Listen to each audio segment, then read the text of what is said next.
Jamaican stories that prove said Duppy REAL. One night, a woman stepped out into the lane where she lives and saw a familiar face. She took a good look to make sure that she was really seeing what she was seeing.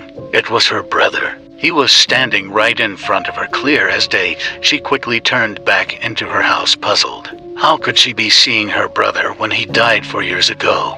One night, a young woman had a strange dream. She dreamed that someone came to visit her in her dreams. She didn't see the person's face and got afraid and ran away. The person in the dream backed the young lady up in a room, and something said to her, "Do not be afraid." So she stopped and waited until the person came in the room.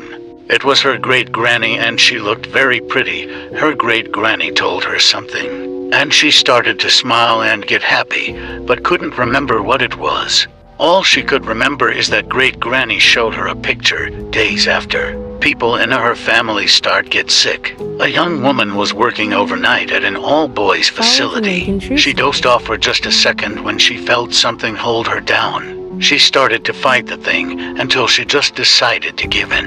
She stopped resisting the force, and same as she walked one, almost instantly. She started to hear a lot of strange voices, all talking at the same time, just a lot of eerie whispering.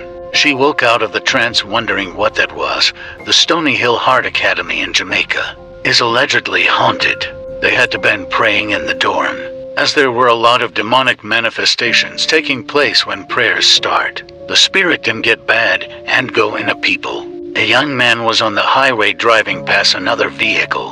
When he saw something strange in the back seat, he saw what appeared to be a person, but it was like the person had no face. Instantly, he felt chills run through his body. His hair stand up and his head start hurt like crazy.